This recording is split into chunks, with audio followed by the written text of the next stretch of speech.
que é surpreendente quanto à consciência é que, na pior das hipóteses, ela pode adormecer, mas ela nunca morrerá.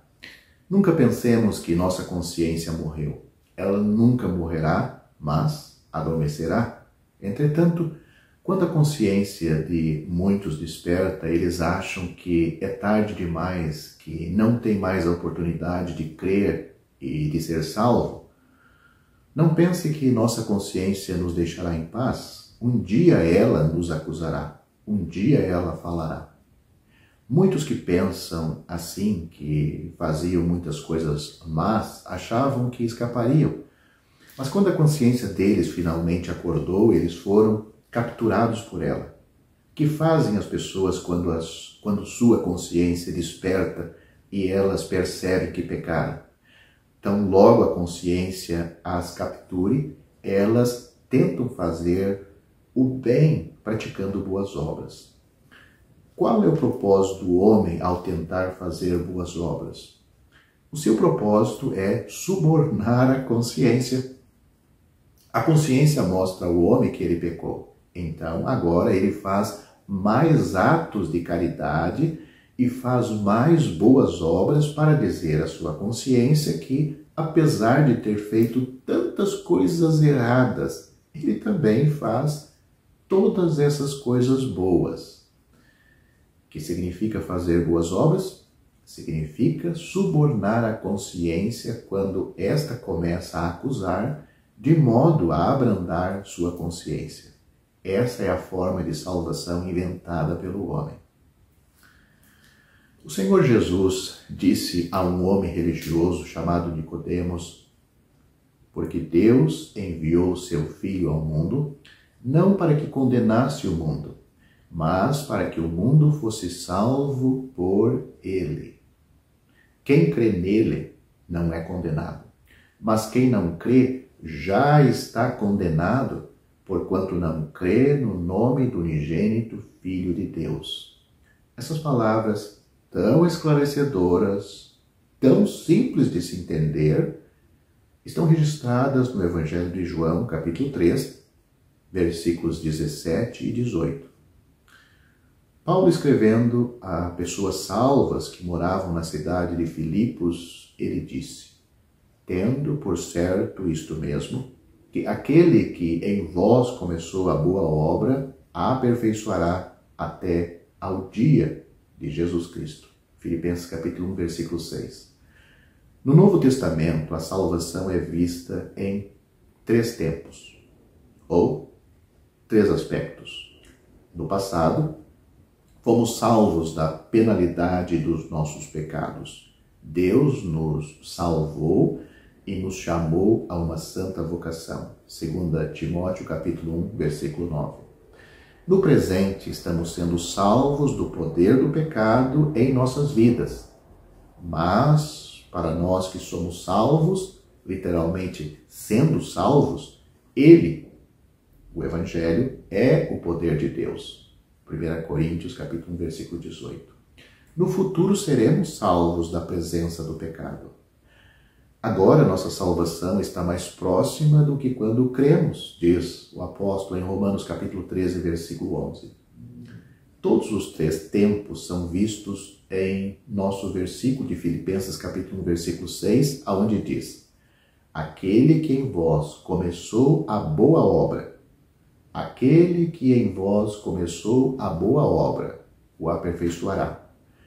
Aquele que em vós começou a boa obra, este é o tempo passado da salvação. Houve um tempo em que a obra foi iniciada, quando pela primeira vez confiamos em Cristo como nosso Salvador. Paulo diz: aquele que em vós começou a boa obra, a aperfeiçoará. Este é o tempo presente da salvação. A expressão aperfeiçoará é literalmente completará, e está no tempo futuro. Isso significa que aquele que começou a boa obra a levará até a sua conclusão. Nós não nos mantemos no caminho, nós não nos mantemos salvos. Pedro fala dos crentes como aqueles que são guardados pelo poder de Deus, pela fé. 1 Pedro capítulo 1, versículo 5. É o próprio Deus quem nos mantém no caminho, nos mantém salvo. De volta a Filipenses, Paulo diz: aquele que começou a boa obra em vós, a aperfeiçoará até o dia de Jesus Cristo. Tendo começado a boa obra, ele não a deixará pela metade, mas a levará ao objetivo desejado. O trabalho é todo dele. Todo o trabalho na obra da salvação é de Deus. Paulo, escrevendo aos Efésios, ele diz a mesma coisa. Mas Deus, que é riquíssimo em misericórdia, pelo seu muito amor com que nos amou, estando nós ainda mortos em nossas ofensas, nos vivificou, ou seja, nos deu vida eterna, juntamente com Cristo, pela graça sois salvos, e nos ressuscitou com Ele, e nos fez assentar nos lugares celestiais em Cristo Jesus, para mostrar nos séculos vindouros as abundantes riquezas da sua graça, pela sua benignidade para conosco em Cristo Jesus. Porque pela graça sois salvos por meio da fé. Isto não vem de vós, é dom de Deus. Não vem das obras, para que ninguém se glorie. Porque somos feitura sua, criados em Cristo Jesus, para as boas obras, as quais Deus preparou para que andássemos nelas. Interessante, essa passagem também está em Efésios capítulo 2, do versículo 4 ao 10. Deus nos salva em graça, e na sua graça ele nos prepara boas obras para fazer, não para sermos salvos, mas praticar boas obras porque já somos salvos. O apóstolo Pedro escreve algo muito interessante também: mas o Deus de toda graça, que nos chamou para a sua eterna glória por Cristo Jesus, depois de haver padecido um pouco, vos aperfeiçoará, confirmará e fortalecerá e estabelecerá. 1 Pedro capítulo 5, versículo 10. Em primeiro lugar, observe a suficiência de Deus. Ele é o Deus de toda graça. Ele não é limitado em sua capacidade de realizar seus planos. Em segundo lugar, observe sua determinação, quem vos chamou para a sua glória eterna. Quando Deus nos escolheu em Cristo, antes da fundação do mundo, Ele sabia exatamente o material com o qual estava lidando. Ele sabia exatamente como seríamos, mas Ele nos chamou para a sua glória eterna.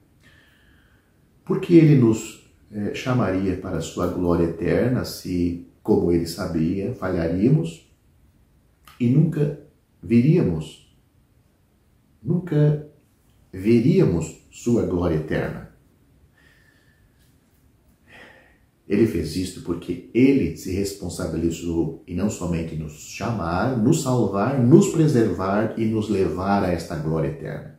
Em terceiro lugar, observe sua receita para nos sustentar em nossa vida. Pedro diz, depois de ter sofrido um pouco. O sofrimento é um dos meios que Deus usa para nos refinar como crentes. Não para nos salvar, mas para nos manter no caminho. Não para nos salvar, como disse, ou nos manter salvo. Algumas vezes Deus usa o sofrimento para nos levar ao arrependimento depois que pecamos. Pode ser lido isso em Hebreus capítulo 12, versículos 10 e 11. Mas outras vezes é para desenvolver as características, o caráter de Cristo em nós. 1 Pedro capítulo 1, versículo 7. Nesse versículo, seu propósito é torná-lo perfeito. Deus sabe exatamente quais circunstâncias são necessárias em cada uma de nossas vidas para nos tornar mais semelhantes a Cristo. Finalmente, observe seu propósito. Esse é seu propósito em nossos sofrimentos. Diz, irá torná-lo perfeito. Eu quero que você observe a adição de vontade aqui nesse versículo. Esta não é uma oração de Pedro que ele te aperfeiçoe, mas sim uma afirmação de um fato. Ele te tornará perfeito. É isto que Pedro está afirmando. Ele não está pedindo para que Deus faça isso. Ele está afirmando que Deus fará isto. Deus sempre alcança seus objetivos. Nossa responsabilidade é permitir que Ele execute seus planos em nossas vidas. Muitos outros versículos poderiam ser citados que ensinam claramente a segurança eterna do crente, mas estes serão suficientes para o nosso propósito. Mas o Senhor Jesus não disse, mas aquele que perseverar até o fim será salvo. Opa! Então aí há um versículo que exige sim a perseverança do crente para, enfim, ser salvo. Ele pode sim perder a salvação se ele não perseverar. Mateus capítulo 10, versículo 22 e Mateus capítulo 24, versículo 13. Não poderia terminar esse vídeo sem explicar este versículo. Esses dois versículos são exatamente iguais na redação do grego, embora ligeiramente diferente na tradução. Afirma-se com base nesses versículos que perseverar até o fim é essencial para a salvação. Deve ser lembrado que a Bíblia nunca se contradiz. Assim como nos outros versículos, devemos ver essas declarações em seu contexto. Mateus capítulo 10, o Senhor comissiona os 12 apóstolos para seu trabalho entre os judeus. Isso está no versículo 5 e 6. Esta não é uma comissão para nós hoje. Foi temporária até que a nação finalmente rejeitou a Cristo como seu Messias. Também tem um significado para aqueles que o servirão na tribulação. Note o versículo 23 aí deste capítulo de Mateus. Do versículo 16 ao 28, o Senhor está alertando os discípulos sobre a perseguição que eles receberão. No versículo 21, ele os advertiu que o irmão entregará à morte o irmão e o pai o filho, e os filhos se levantarão contra seus pais e o farão morrer, ou os matarão. No versículo 22, ele continua, e sereis odiados de todos por causa do meu nome. Então ele acrescenta, mas aquele que perseverar até o fim será salvo. A palavra salvo, salvação, mais essas duas palavras, nem sempre tem em vista, até mesmo o Salvador, nem sempre tem em vista a salvação eterna da alma. Por exemplo, o Senhor Jesus é descrito como o Salvador de todos os homens, especialmente dos que creem. Devemos acreditar neste versículo que todos os homens são salvos, então? Seria mais fácil entender se fosse traduzido por o preservador de todos os homens, e não o Salvador, né? Dá o sentido melhor, mas não deixa de ser Salvador. Ele é o preservador de todos os homens, pois ele não vai salvar todos os homens do inferno, pois muitos não querem e muitos já estão no inferno. Mas ele guarda, preserva, alimenta, cuida e abençoa todos os homens, todos os homens e especialmente os crentes. Portanto, o contexto de Mateus capítulo 10, a salvação mencionada pelo Senhor para aqueles que perseverarem até o fim é a preservação de negar o Senhor por meio da perseguição que eles experimentariam. O contexto em Mateus 24 é muito semelhante. Os versículos 9 a 12 refere-se à perseguição que será experimentada pelos servos de Deus, judeus, na tribulação vindoura após o arrebatamento da igreja. Mas aqueles que perseverarem até o fim seriam libertados pela perseguição ou da perseguição, salvos para entrar no reino milenar e reinar com Cristo. Fé na pessoa do Senhor Jesus é o único caminho para a salvação eterna. Há uma infeliz tendência entre os homens de deixar o próprio Cristo fora do Evangelho. Eles provavelmente devem deixar farinha fora do pão. Os homens ouvem o caminho da salvação explicada e consentem com ele como sendo originado nas Escrituras e de todas as formas condiz com o caso deles, mas se esquecem que um plano não tem utilidade se não for levado a termo, a conclusão. É isso em questão de salvação. Sua própria fé pessoal no Senhor Jesus é essencial. Olhar e saber sobre um avião para Nova York não me leva até lá. Eu mesmo devo entrar nele e confiar nele, que me levará até lá. Toda a Escritura santa, sagrada, que foi crida, nunca salvará um homem, a não ser que ele ponha sua confiança no Senhor Jesus por si mesmo. Ele pode acreditar em tudo o que a Bíblia diz, mas nunca confiou em Cristo como seu Salvador pessoal.